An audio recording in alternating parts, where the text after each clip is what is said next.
If you have specific milestones to reach throughout a sales order, you can create phases to indicate and track each stage. User security can control if you are able to update phases and how, and each phase change is saved for review or annotation. To access the list of phases, open the top Edit menu. Phases can be used in sales orders, purchase orders, and production orders, and functionality is the same in each transaction type.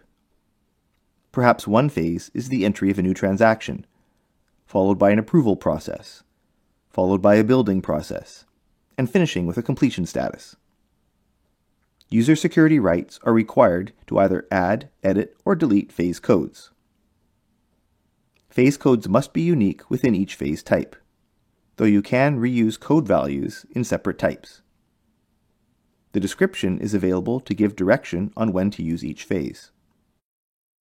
If you would like to print one or more reports when the next phase is assigned, you can enter the report template that contains this set of reports. And if this phase is not the last one in the sequence, you can identify what the next phase is from the group of those already created, or make a new phase. You don't have to have a single sequence of phases within each type, but can have multiple different phase sequences, such as separate for sales orders, quotes, and work orders. On sales orders, the phase field can be found at the right side of the screen, within the Order Detail section. New orders can start with a blank value, or you can configure in User Settings a default phase value that automatically populates the field. As the order progresses, it will reach a new phase.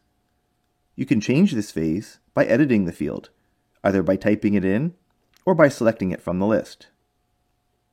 User security to allow change phase is necessary to have access to this field. And from this list, you can create a new phase on the fly if user security is set to enable add phase. The other way to change the phase value is by clicking the Next Phase button, if user security is configured to allow increment phase, and a non-blank phase exists on the order that has a next phase defined. When you click the button, the next phase immediately replaces the old one, and the order is saved.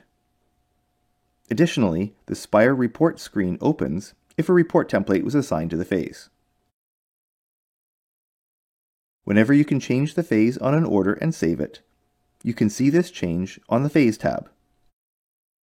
Not only can you see the different phases that the order has progressed through, you can also see the user who made the change and the date and time when the change happened. And you can add a note to any phase change if you need to indicate or remember anything particular for this stage. On the Order List grid, the Next Phase button is also available, so you can multi-select orders that all have a phase and move them all at once. These don't all have to have the same phase, but in practice they likely will be. Thus, you are able to easily make phase changes to an entire group of orders at the same time, rather than having to edit and save them individually.